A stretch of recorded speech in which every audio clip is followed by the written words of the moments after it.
following pictures were posted on my MSAR forum by a member. This is a clip, of course, from the movie The Ten Commandments with Charlton Heston, but the point in this instance has not necessarily to do with the movie, but the costumery. Here the actor, Charlton Heston, is wearing the traditional robes of the Levites. We've already been addressing in part 1 of the presentation the importance of the Levites, the importance of the 12 tribes, their actual origins. We covered the fact that Moses as a character may be identified with the Pharaoh Akhenaten.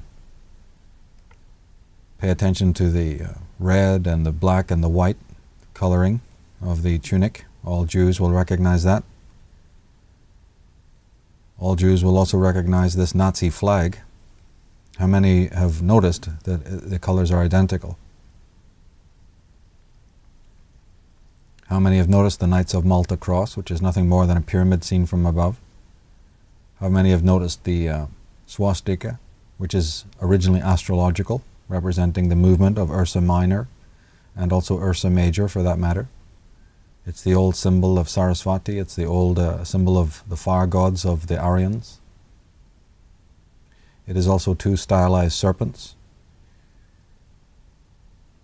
But most importantly, the red, the black, and the white. On paper, we think the Jews and the Nazis are disconnected. Here we have a Nazi propaganda poster. Notice the pose of the male figure in the poster, undoubtedly carrying a red. Even though this image is black and white, we can surmise that he's holding the red flag with the Nazi swastika. All very common imagery we've seen in programs that deal with the Nazis. But here we have a commercial poster for American Meat Roundup during the war. How come it contains exactly the same kind of male figure and exactly the same pose holding the American flag? Why is the imagery the same? What are we being told here? I'm putting these in front of you because they make a perfect case for the subtextual, subliminal style of communication. These are in fact quite blatant examples, but they serve to illustrate the point of how important it is to be symbol literate. In part 1 we showed that the real king of the Jews, or Judites, or Jewess, was Akhenaten, the king of Amarna, here styled himself as the great lion of Judah with the Aten disc above his head. He is the root of all the various forms of corrupted solar worship that came out of Egypt and which infected Britain and other countries.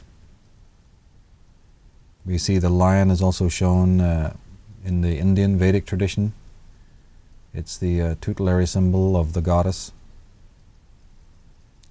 And that goddess turns up as Britannia, not because the idiom or the trope moved from the east to the west, but the reverse. From the book of Numbers, chapter 2, verse 3, we read, "And on the east side, towards the rising of the sun, shall they of the standard of the camp of Judah pitch throughout their armies." And in the strange garbled language of the Bible, we basically are hearing in that passage of the rising of the sun, and that the Judites are facing the sun. This, of course, again identifies, and albeit cryptically, that the Judites are Atenists, turning to the horizon, turning to where Aten rises. Genesis 49 emphasizes that Judah, the tribe of Judah, is a lion's whelp. All is explained when we understand what a whelp is. A whelp is the offspring, the young of a lion. So Judah is the lion. Judah is the servant of the lion. But Romans 2 gives us a new perspective. He is not a Jew who is one outwardly, but he is a Jew who is circumcised of heart. Now in part 1 we emphasize this, about what a true Aryan is, what a true Jew is, a man of the trees, an elder, an astrologer, a man fit to heal the earth, the original Judites, that is. And here we find it in the Bible, Romans. that a Jew is not somebody who wears garments or robes or a yarmulke or goes to synagogue. A Jew is a man pure of heart. It's as simple as that. In Revelation 2:9, it says, I know your tribulation and your poverty, but you are rich, and the blasphemy of those who say they are Jews and are not, but are the synagogue of Satan. So the obelisk doubles as a symbol for Lucifer. The lion is the symbol of these Atonists. And in the true meaning of the terms that they've adopted, that they've cannibalized and that they've appropriated, of course, they're not the original. They are most definitely the fake, regardless of what song they sing, regardless of what dance they do, regardless of what palava they create and write, regardless of the edifices they put out and the statues that they,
we find, as we pointed out in part 1, that the lion is used in the British heraldry and appears even on the famous door of 10 Downing Street.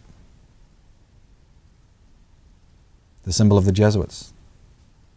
These are ostensibly a Catholic order, but there's so much more than that for those who've really done their homework.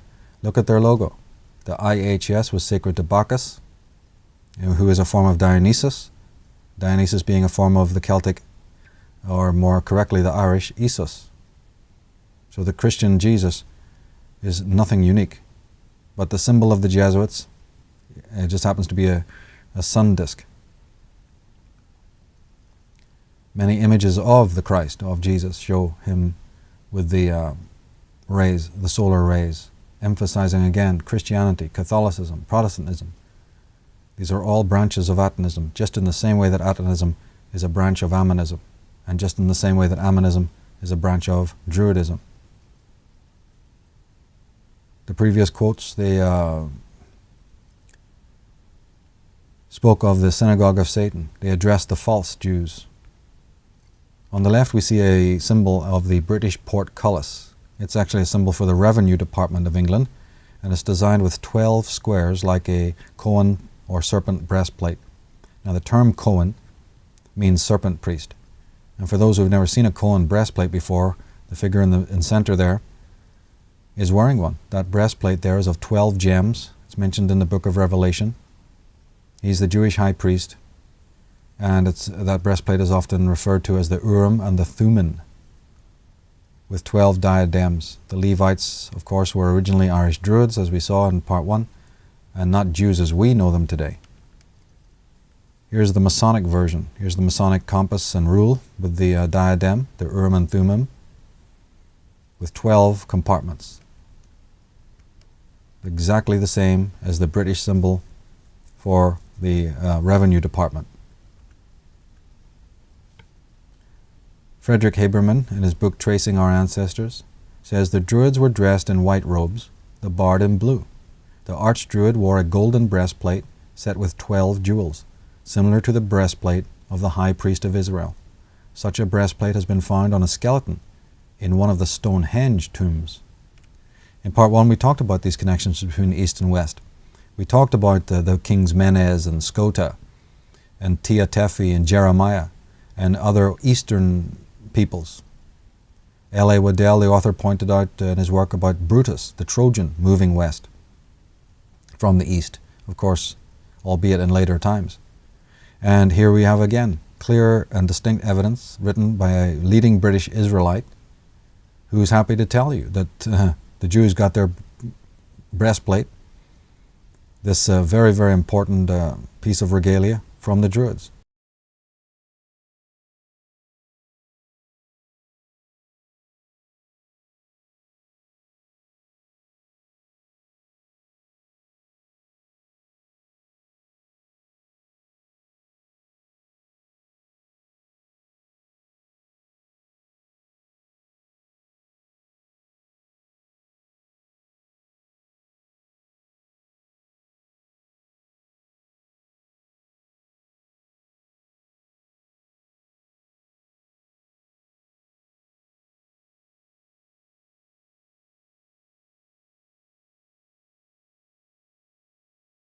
There's the Egyptian aspect of it.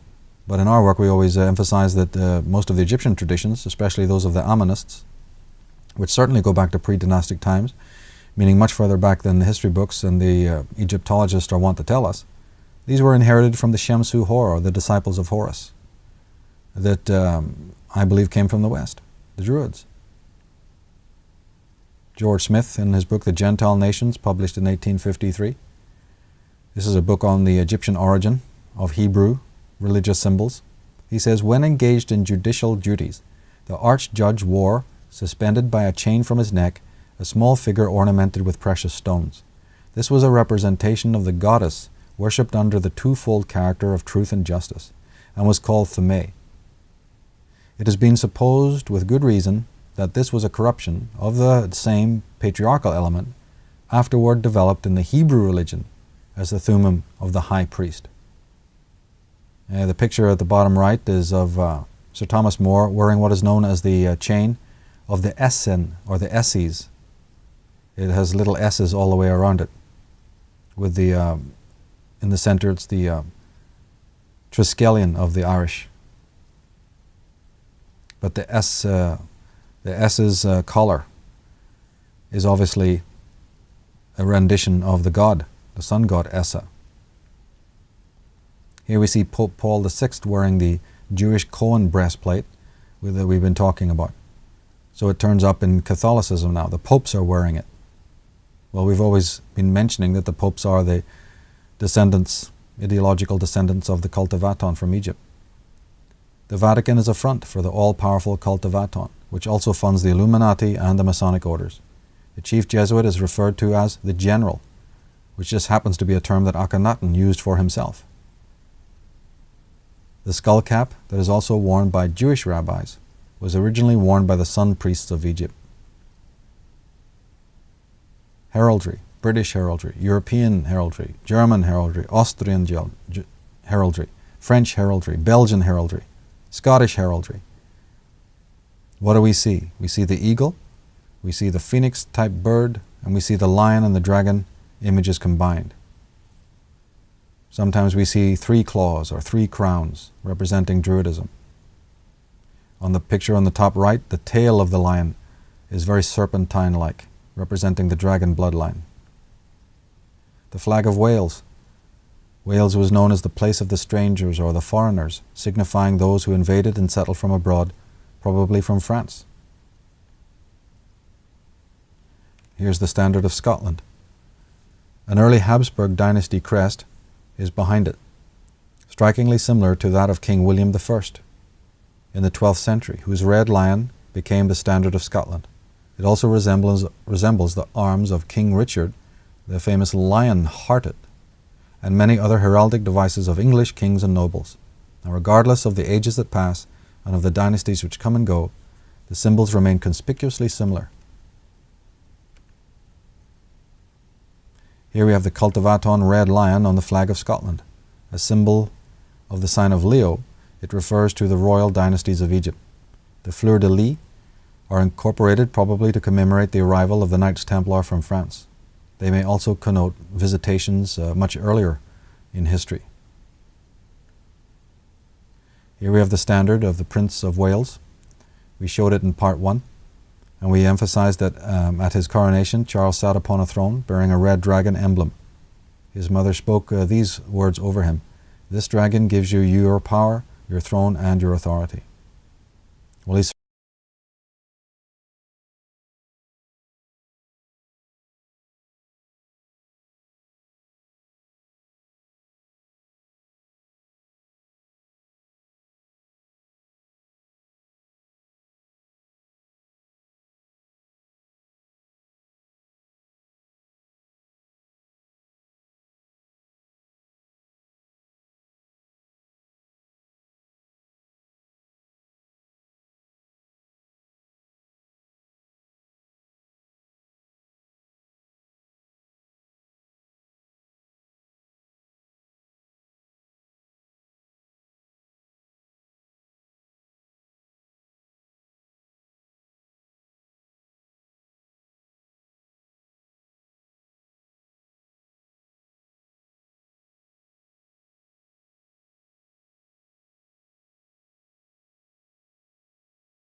now this is one of their coats of arms, very similar to it.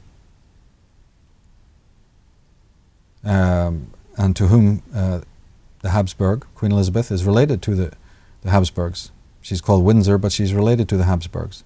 The dragon bloodline has been preserved in the Merovingian, Carolingian, Tudor, Plantagenet, Stuart, Habsburgs, Hanoverian, Saxe-Coburg Gotha, Guelph, Bose-Lyon, Battenberg, which was later itself changed to Mountbatten, and the Guise and Savoy families, as well as many others. The Merovingians may have derived their title from the word for the sea, or from Mer, meaning pyramid, and also high ones. The powerful Plantagenet kings of England were a part of the Angevin dynasty of France, and were also known as the House of Anjou.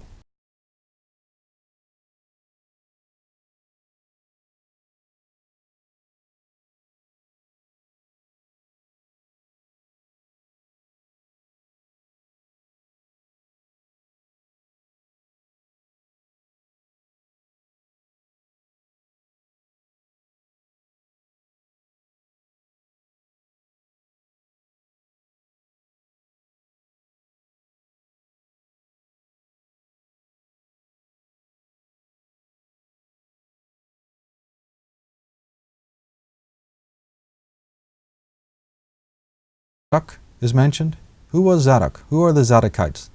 Have they any connection to Egypt? In the Irish Origins books we explain that absolutely that is the case. And moreover, that Solomon is not necessarily a person. Of course, Solomon has been traced back to various pharaohs, to Thutmose III and so on.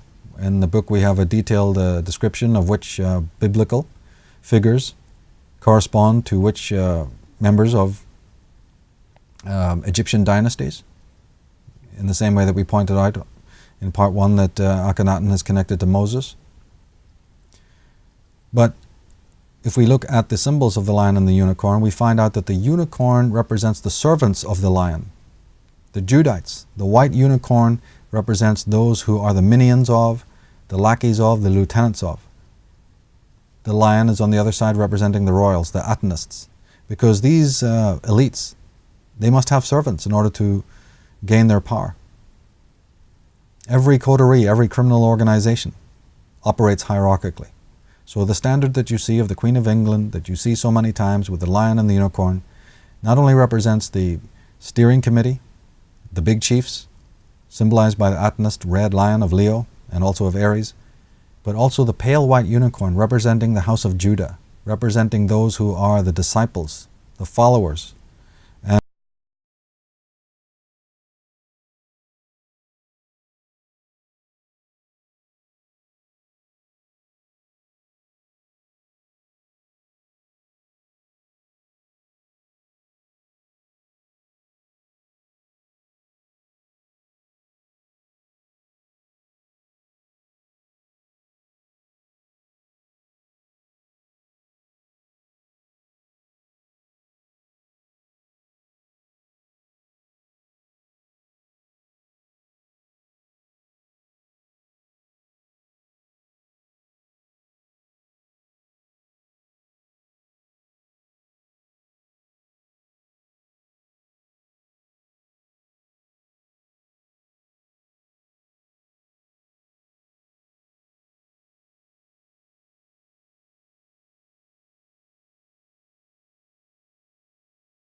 on Maine. But their symbol is practically identical to those used by the British Royals. Here we have three interesting pictures. One of Albert Pike, the famous Freemason, one of Al Gore, and one of the tele-evangelist, Pat Robertson. And their hand is clenched in the form of what's known in Masonry as the lion's paw. Again, stressing the whole idea to be symbolically literate. This Pat Robertson puts himself forward as an evangelist, as a Christian. But check out his lineage. Check out how he's funded, where his money goes. Follow the checks. And the same thing applies to so many other people in the media and in positions of government and so on. Now in 1 Peter 5, verse 8 we read, "Be sober, be vigilant, because your adversary the devil walks about like a roaring lion, seeking whom he may devour." Is this a reference to the Atonists? Tony Bushby, in his Secret in the Bible, says, "The lion was a symbol for the first degrees of initiation, the sign which allowed the opening of a book, so to speak. It possibly represented the royalty of initiation, the status that comes with being aware of what is concealed." Here we have a crest from Europe showing everything. Druidic oak leaves, 13 on each side, a Masonic checkerboard motif, lion's heads, a trinity of Druidic bars, the double cross of Lorraine, a phoenix, and an Atonist crown with pyramids. The double cross of Lorraine is, in our estimation, a composite symbol indicating Jesus, the Christ, and the Christ before him, namely Akhenaten, who is symbolized by the lions and the crown at the top. Akhenaten is also the phoenix who rose from the ashes after the banishment from Egypt. The fact that the design is embraced by Irish oak leaves is also most suggestive. Here we have the logo for Trinity Broadcasting Network. Again, we see the lion, the unicorn, the dove. The dove stands for the Davids, and the Irish zodiacal sun cross. Now, Christian anti-Masons cannot understand why Masons employ what appears to be Christian symbolism. They have to discover that the Christ referenced in Masonic works is not their Jesus, but a previous monotheist, namely Akhenaten of Egypt. This is the reason why the cross is used alongside the rose and or the crown. Here we see the doves on the standards of the British Royals. It's a cryptogram for the Davids, the commanders of the cult of Aton. It also appears on Visa credit cards and on corporations like Greenpeace and in political organizations like Sinn Féin. Also, we can note the Malta crosses. These Malta crosses have been used by the Nazis, but they can be found on Babylonian and Sumerian and Hittite and Gothic and Phoenician symbols, stonework, friezes and murals and so on.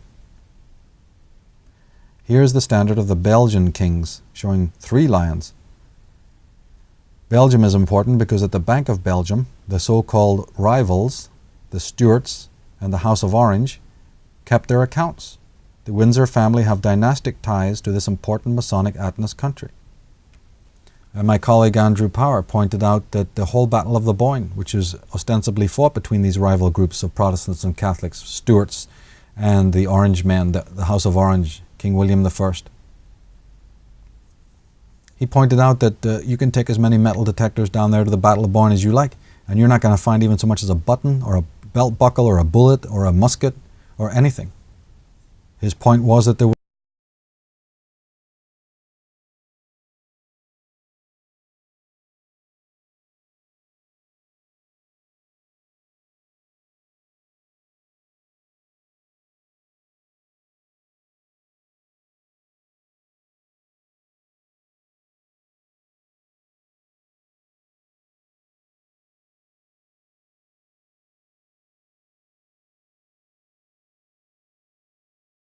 Power discovered that the whole thing was ritual. The whole thing was based on astrotheology, and that as soon as King William's horse entered the river, one of the great planets, Jupiter, or I can't remember which, was crossing the Milky Way.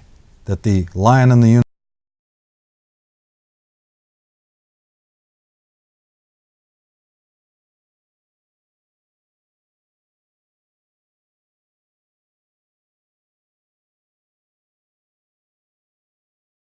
unicorn, that even King Billy on his horse, with his sword between the ears of the horse, is subliminally meant to look like the sign for Cancer. We're talking royal houses here, astrology and astronomy. Here's the coat of arms of the House of Hesse. This house is related to the House of Orange. They were funders and promoters of the Rothschild dynasty. The colors red, white, blue, and black are of the Temple of Solomon. And let us reiterate that Solomon need not be a human being. When the Masons are talking Solomon or Sol Aton, they're referring to Aton the sun. They're referring to mystery school traditions and teachings. It's a title, not of one man, but of many chieftains, many commanders, just like David. In fact, many could say that even Joshua or Jesus are titles, not personal names. Here's the standard, the coat of arms of the Rothschild dynasty. They're not of royal blood, but they've served the Venetian and Hanoveran royals, from whom their power derives. Above his door, Amschel Rothschild displayed the sun eagle of Aton with 5 arrows in its claw, a nearly identical symbol to that now found on the US $1 bill. The monuments to the Catholic Stuart dynasty of Scotland and England is in Rome. The Stuarts were one of the many dragon dynasties ruling the world. The word Stuart means steward, signifying those who rule in place of another, or who officiate for another higher and more elusive authority. Interestingly, the Stuarts were known as the Jacobite kings, this of course refers to the father of the Israelites, Jacob. The father of the Israelites, the father of the Atonists. The British flag is today referred to as the Union Jack for the same reason. Another Stuart symbol was the white rose.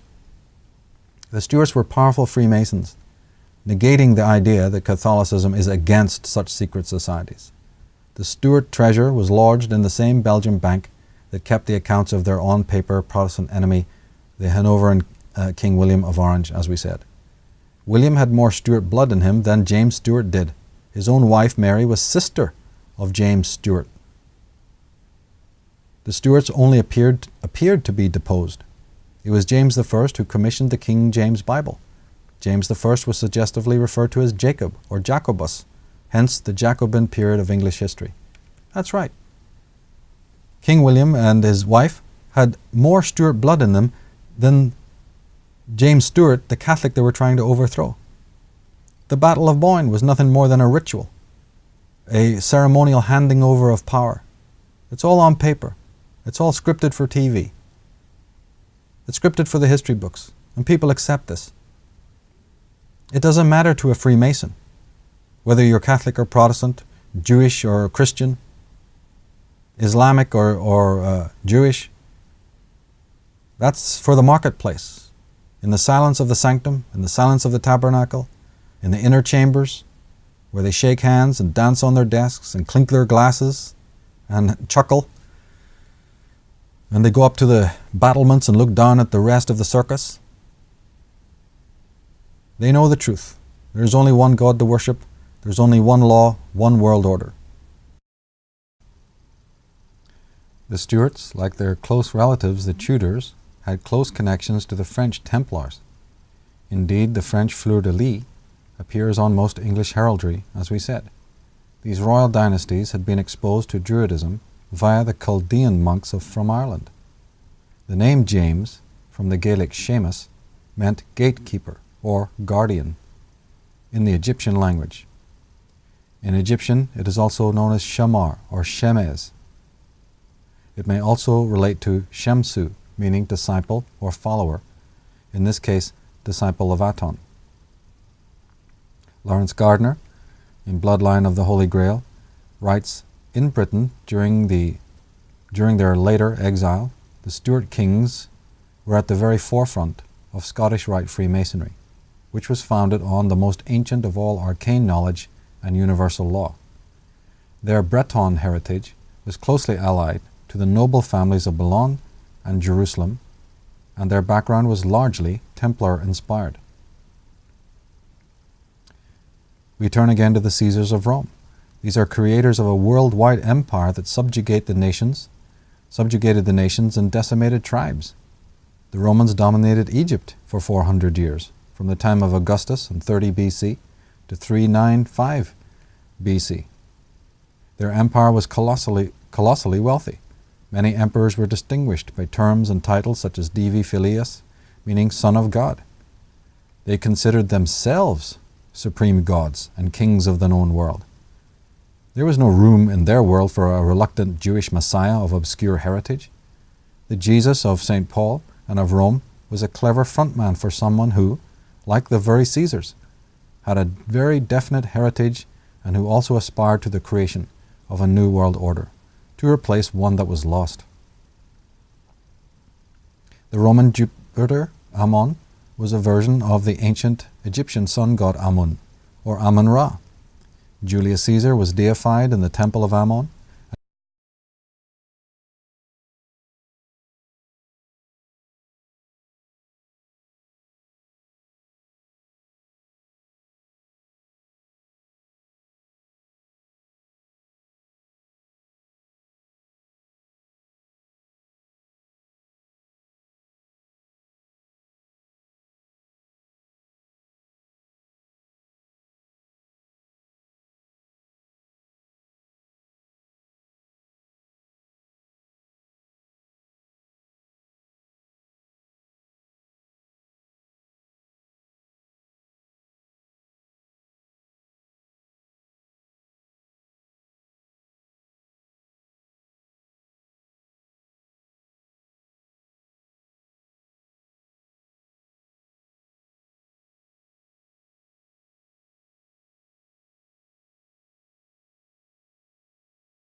They conceived to be monograms of Christ were of Christian origin.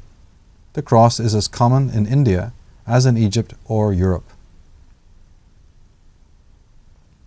Hargrave Jennings, in a book called The Masculine Cross and Ancient Sex Worship, 1874, said that the rabbis say that when Aaron was made high priest, he was marked on the forehead by Moses with the figure of an X.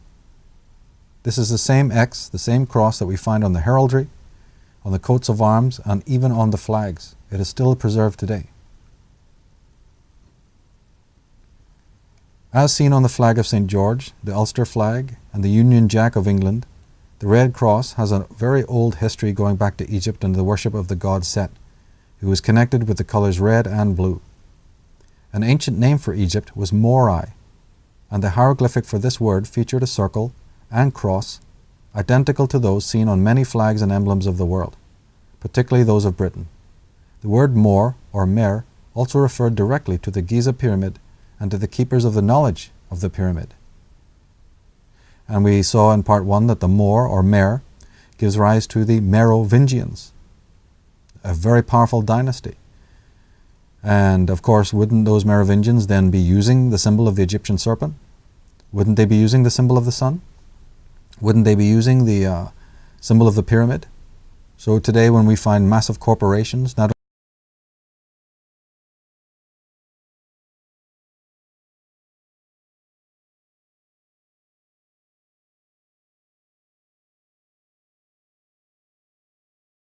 technical corporations, and symbols of the serpent, and symbols of ancient symbols out of the Bible, out of the scriptures.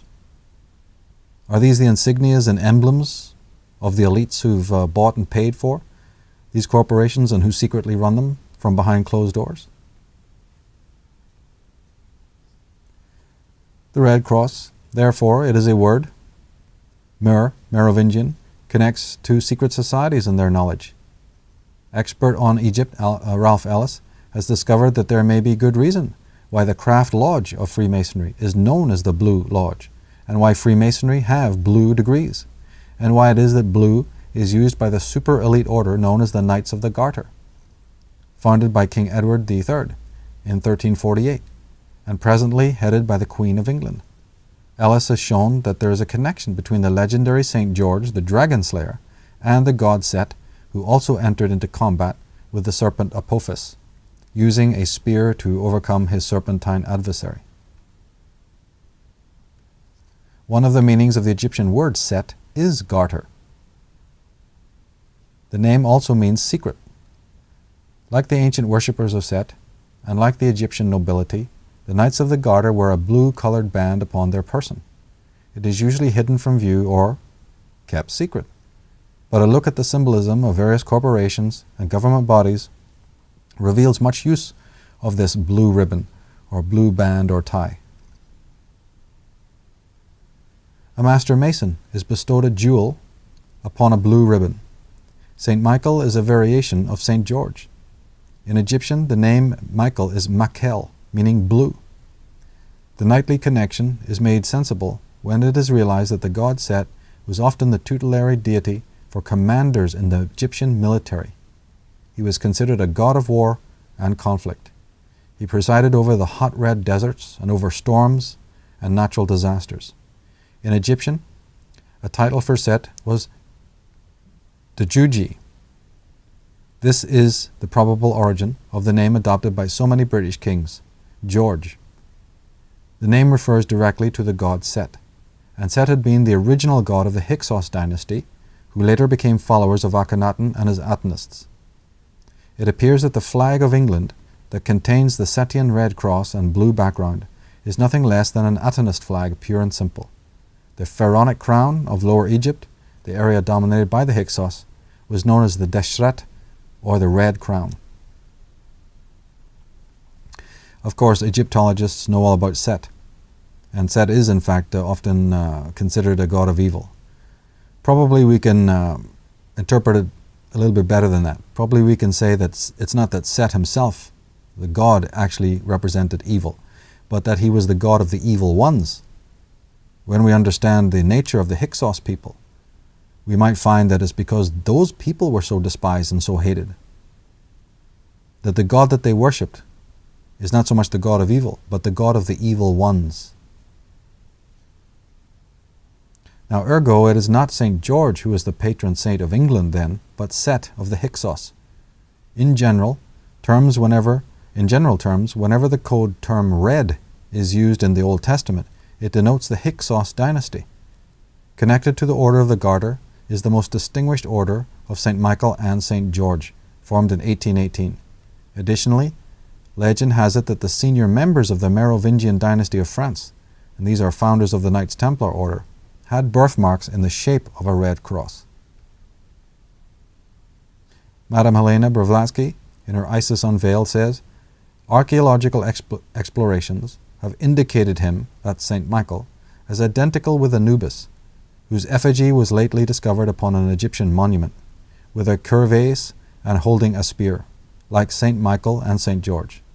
He is also represented as slaying a dragon that has the head of a serpent. Here we have the Nazis, and we notice that the Nazis and their Masonic Atonist solar eagle. Hitler, Himmler, and the other Nazi agents of the British Crown never ceased to refer to themselves as the New Templars. Appropriating and misusing the sacred title of Aryan, they distorted and obscured the true meaning of this term that signified the Druids, or the elders, the wise and perfected men of any race. Adolf Hitler, a British Atonist agent, is here seen with King Edward VII of the Windsor family. The Windsors are of German and Venetian ancestry. Sir Oswald Mosley, the leader of Britain's fascist party during the Second World War years, was related to the Windsor royals.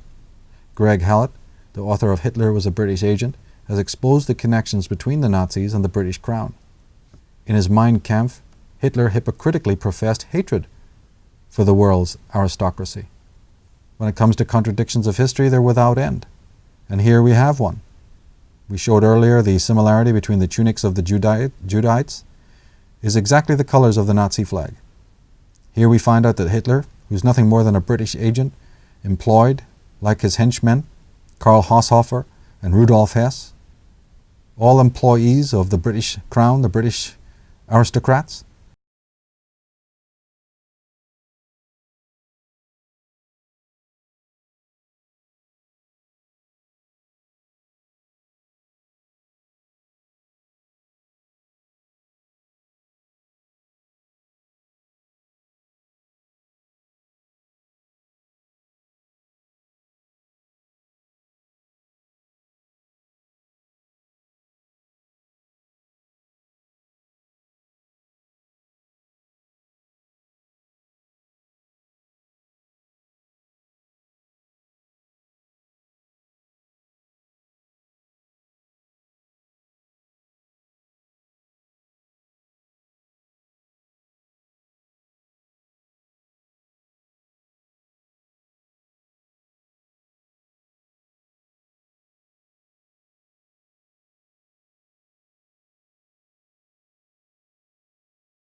Of the Roman Empire.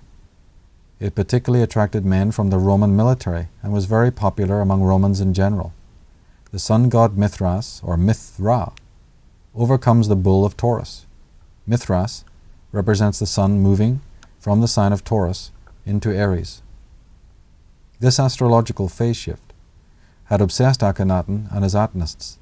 Their god was the sun, and the sun's relative position in the heavens mattered greatly to his watchers.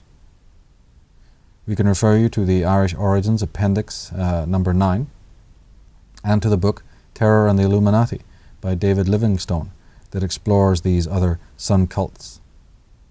Of course, in part 1, we noted that after the expulsion of Akhenaten, he simply didn't disappear, nor did the Atonists disappear, as most historians believe. After the 17th year of Akhenaten's reign, he's meant to have just faded away and died. Nefertiti disappears into the wild blue yonder, and basically we hear nothing more. Of course, the trail didn't end there.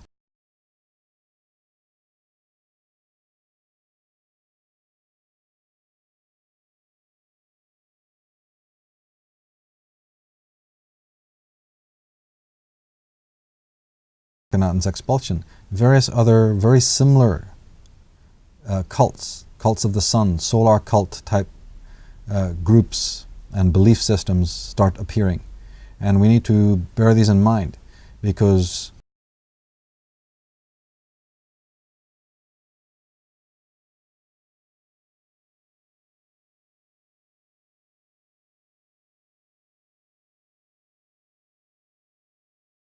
the 18th dynasty. The Exodus we were addressing in part 1 was a later Exodus, during the latter part of the 18th dynasty, at the time of Akhenaten. But hundreds of years before this, at the beginning of the 18th dynasty, was another mass exodus of Hyksos.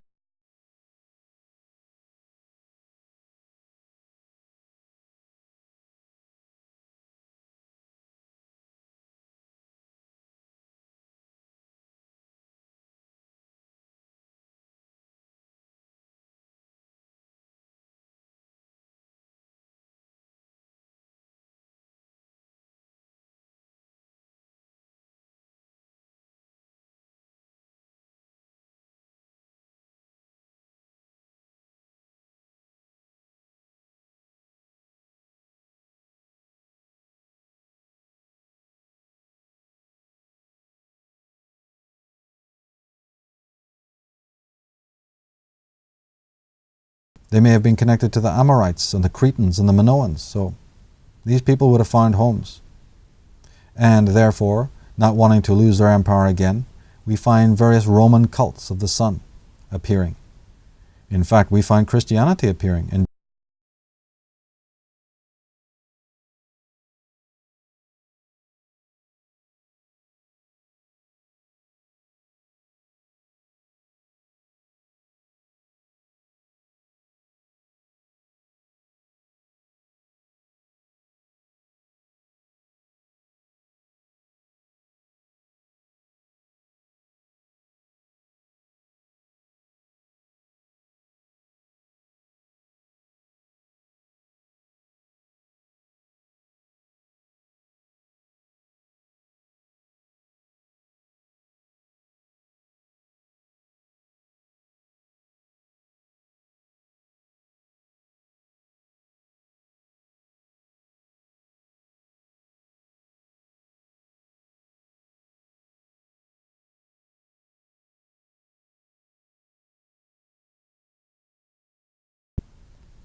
Here is a photograph of Washington, D.C. Because Washington, D.C.'s White House is nothing more than a new capital for Atonism. The Egyptian symbolism in the city design should leave us in no doubt of this. However, the symbolism is not, as most researchers estimate, merely Masonic or Zionist, but Atonist. The White House. Now it shares the same name as the new government center in Moscow. The name originally comes from Egypt. The white and red houses of the late First Dynasty were departments that officiated for the will of Pharaoh. The second most important state building in Egypt was the treasury. It was known as the Per Hetch, meaning the White House. Michael Rice, in his book Who's Who in Ancient Egypt, wrote, "The office rendered as Chamberlain was responsible for all public functions undertaken by the king and for the management of his affairs. The chancellor attested from the First Dynasty directed all the concerns of government with Egypt's wealth, the collection of taxes and the control of the treasuries of the two lands. Theoretically, and sometimes in fact, there were two treasuries, one for each of the kingdoms, known as the White House and the Red House, for Upper and Lower Egypt respectively. Each had its dependent bureaucracy under officials who reported to the chancellor, who in turn reported to the vizier." That's right, the White House and the Red House. They're Egyptian. Here's the picture of the so-called Laurel Room at Camp David. The leaders, or more correctly misleaders, go up on the hill to plot and plan. The hill is fundamental Egyptian symbol of power. It is an Atonist symbol, not a Jewish one, although it was co-opted by the Zionists. References to the pyramidical hill appear in the Old Testament. For instance, Micah 4, verse 2-3. And many nations shall come and say, Come, let us go up to the mountain of the Lord, Zion, to the house of the God of Jacob, that's Israel. And he may teach us his ways, and we will walk, we may walk in his paths. For out of Zion shall go forth the law and the word of the Lord from Jerusalem. And he shall judge between many people, and shall decide for nations far off. In fact, the book of Micah, the word Micah, means those who are unique. Well, the Adventists were certainly that. Now, Camp David does not refer to King David, as most will erroneously believe. It refers to the Davids, or commanders of Aton, to the biological and ideological bloodline of Akhenaten. A secondary connotation of the word David is to divide. The Adventists are certainly experts at creating division. Divide and rule has been both an apt motto and a method for them in their interminable war for global domination. In Leviticus 25, verse 44-46, your male and female slaves are to come from the nations around you. From them you may buy slaves, and you may also buy some of the temporary residents living among you and members of their clans born in your country, and they will become your property. You can will them to your children as inherited property, and you can make them slaves for life, but you must not rule over your fellow Israelites ruthlessly. Well, it's a manifesto. It's a political document to show how you conquer nations, how you rape their women, murder their cattle, enslave the men. This is the manifesto of that.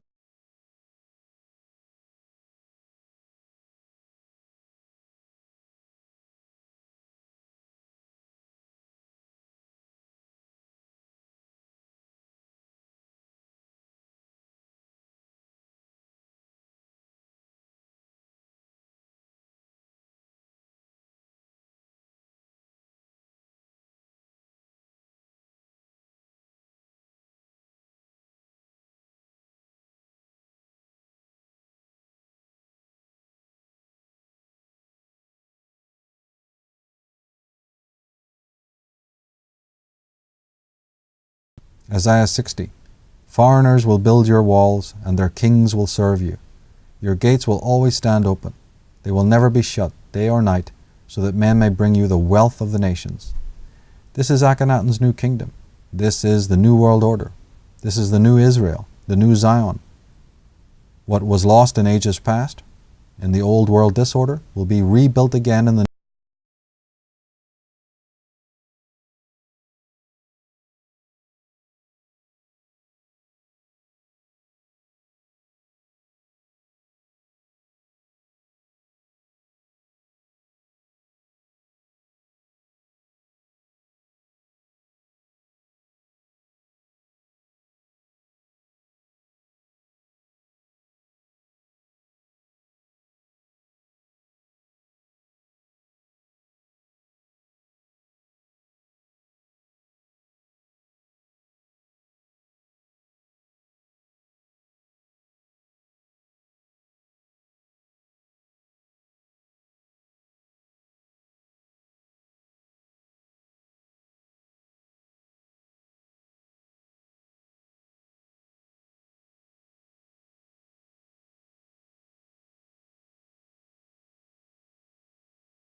Here we have the image for Columbia pictures. This is an astrological image connoting the sign of Virgo. The word Columbia means dove and refers surreptitiously to the Davids, that is, to the elites of the cult of Aton. The U.S. Statue of Liberty is an Egyptian symbol that also connotes this cult of Aton, the true owners and rulers of America. The star that the statue is erected upon symbolizes Sirius. At The Hague, in Holland, the previous seat of the EU government, stands a huge black widow-like spider. Spider webs are seen on the US dollar bill, on Mormon architecture, at the so-called Nazca lines in Peru, and on obelisks and civic buildings. It represents the force of darkness that spins the webs of deceit to entrap minds and souls. In the web of the spider, the trapped victim strangles itself through its very attempt to be free. Of course, the point is well made that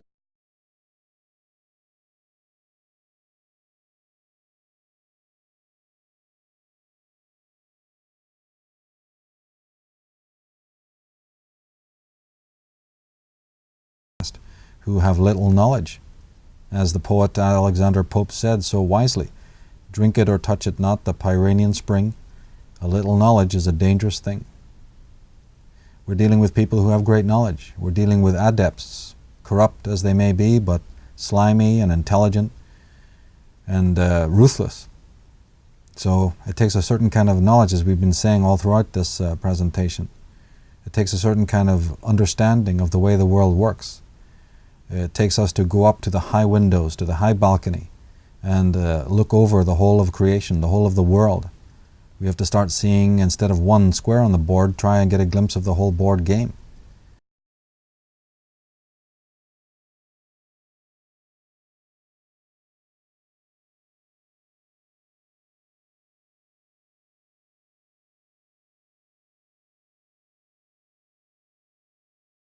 Of this spider and how it works.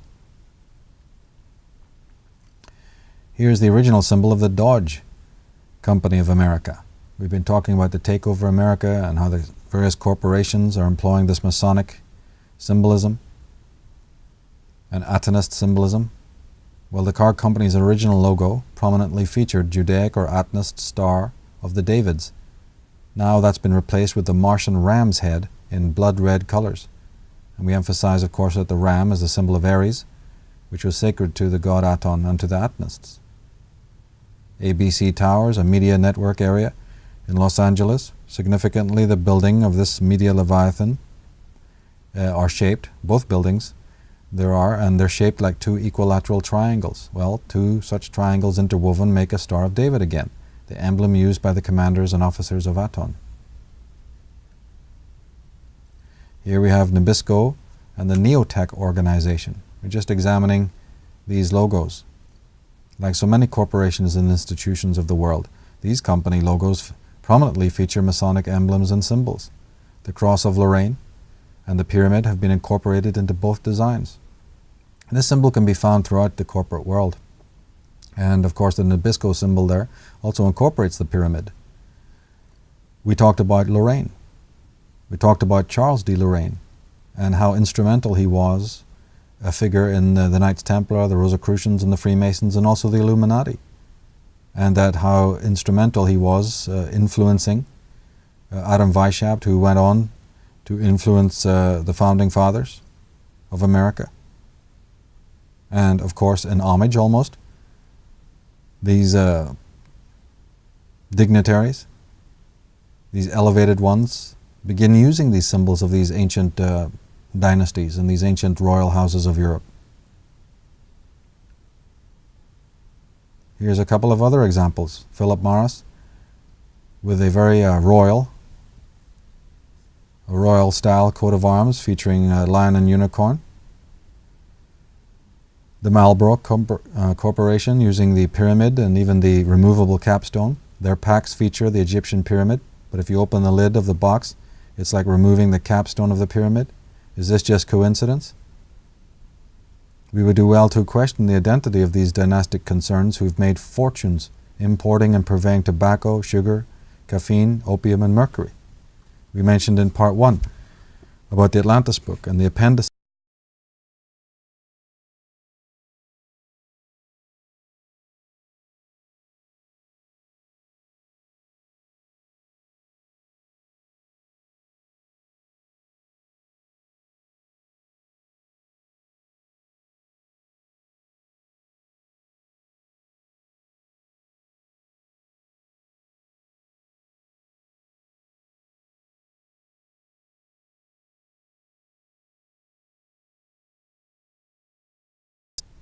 These concerns, these dynastic concerns, even in the corporate world, who've made fortunes out of suffering and misery, and the advertising concerns that made it all possible. Aton in your face. That's right. We've seen it. It's in plain sight. Nothing is hidden.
One of the 12 so-called brothers, but that's a cryptic reference to his priestly or Masonic rank. He was second in command after the pharaoh of his time. In Egyptian and Hindi, the word Akka, like an Akhenaton, means eye. The hierogram for the word Akhem or Akka was the eagle. The eye and the eagle, which appear on the dollar bill, are therefore closely related as symbols and have been symbols of royalty, especially of Egyptian royalty. The name Akhenaton means eye of Aton. Manasseh is therefore a cover term and idea for the Atonists and their conquest of America. From a book called Tracing the Ancestors of Great Britain and America, by the Gospel of the Kingdom Ministry, we read, Manasseh would become a great nation. The greatest nation in the history of the world is the United States of America. So these Atonists and those they've controlled and also those they've confused, which makes up for a good deal of the Christian movement, especially these right-wing evangelist types, who are either in the pay of the Zionists or the pay of the Sionists, the pay of the Templars and secret societies. As we've shown throughout this whole presentation, all these surface movements and charities and organizations all link back. Well, they are convinced that America is, of course, the new empire.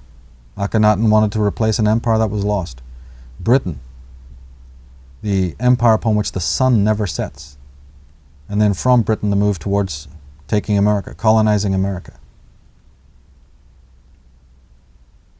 Now, according to cryptic metaphorical histories of the British Israelites, Joseph's two sons, Manasseh and Ephraim, are the ancestors of the races guided by God to found Britain and America.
messianic leaders. These men were not thought to have come from God. They were merely tribal or clan leaders in line from David. The nine tail feathers represent the 9 degrees of the Illuminist or Atonist lodges.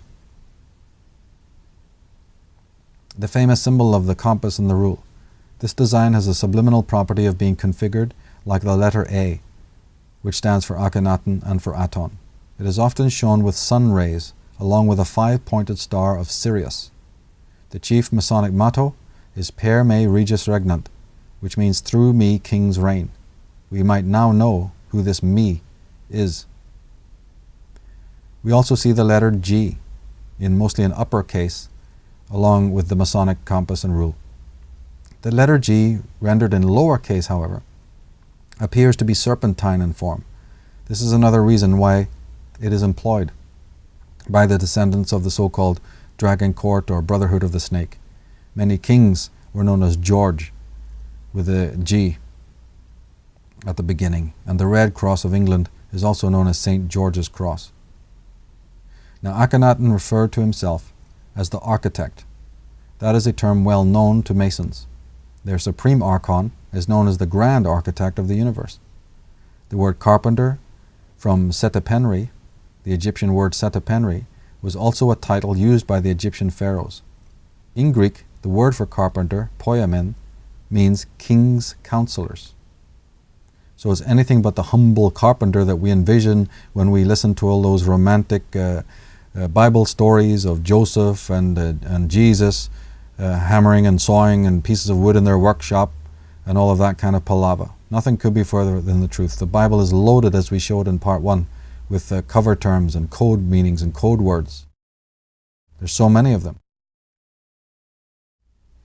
Here we see the President Harry S. Truman, the insidious and treacherous 33rd President of America, wearing his Masonic diadem in the shape of the letter A for Aton.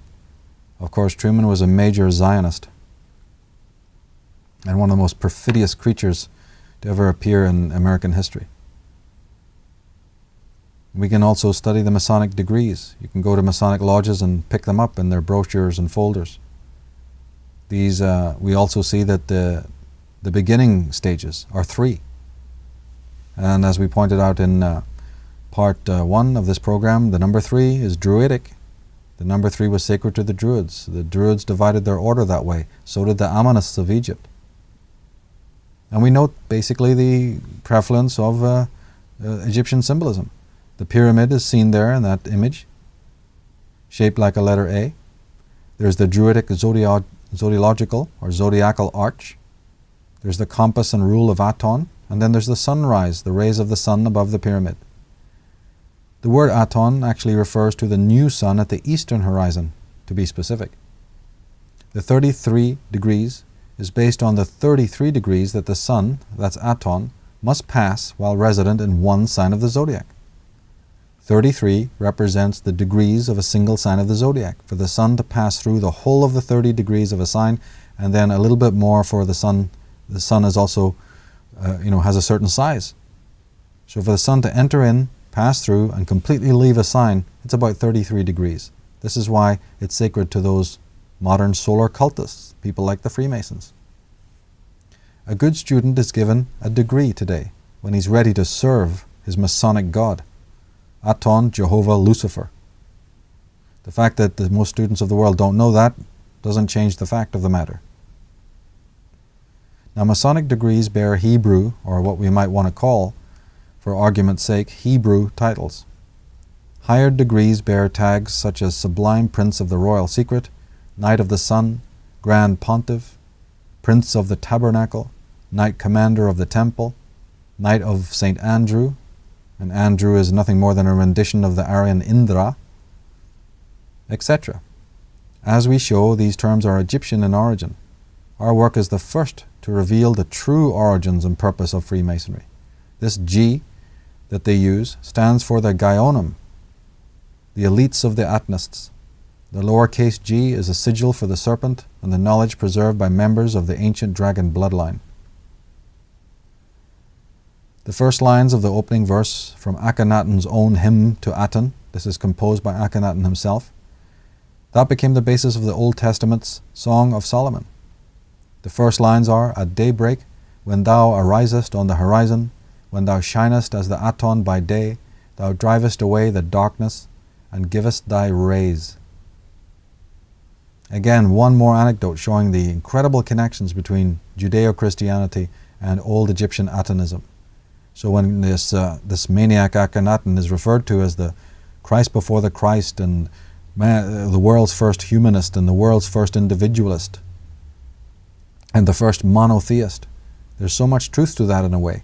It's just that what we're dealing with is not normal solar cultism. It's a warped and vile, skewed branch.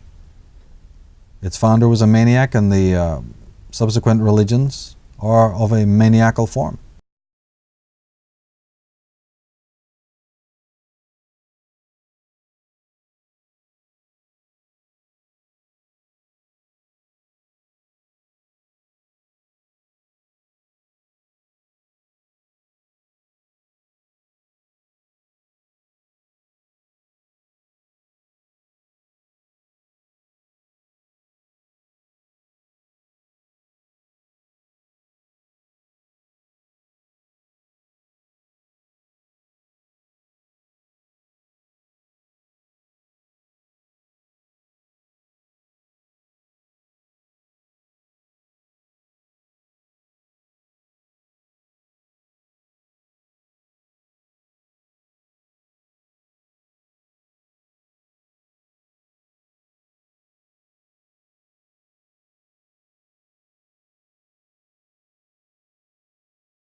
There's no connection between Masonry and the Vatican. There's no connection between Roman Catholicism and the popes and any of these secret orders. How preposterous to say that. Well, we know that the Knights of Constantine, his god,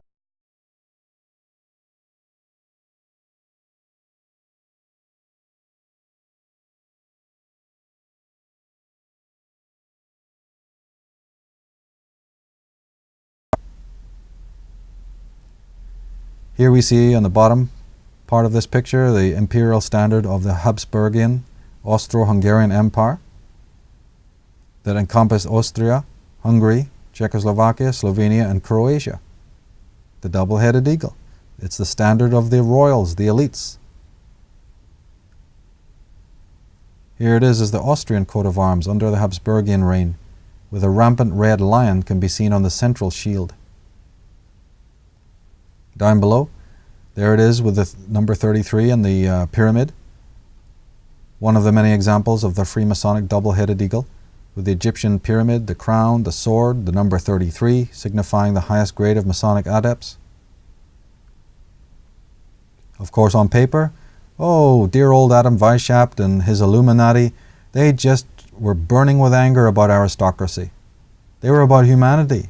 They were about Dionysian debauchery. They were about man being free.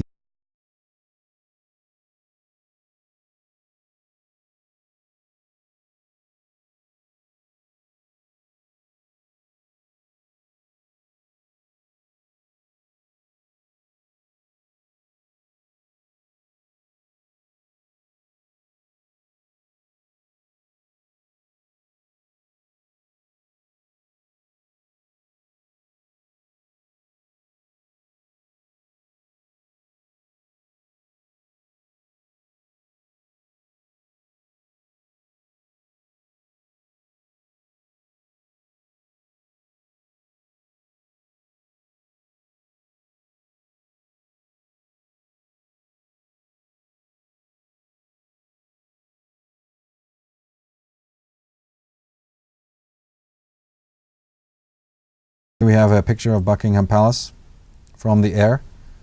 Let us also note that the word buck refers to a male deer. In Program 1 and Section 1, we showed the importance of the stag horns, the stag god and the stag men. We went into that in great depth. Well, it's a pyramidical layout, same as Washington, D.C. and at Paris.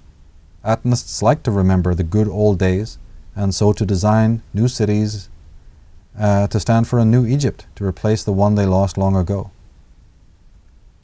And a study of the symbols is always going to put us onto the right track, as long as we look at them sanely and with education. The emblem of the United States of Europe, here it is, the famous 12 stars again. The star was an ancient term denoting an Essenic master. Originally a Druidic motif, it is used to denote the occult nature of the principal quorum operating behind the obvious seats of power and religion. Finally, we turn to Rome. As we said in Program 1, there are 21 obelisks standing on the planet Earth. There are but 5 in Egypt now.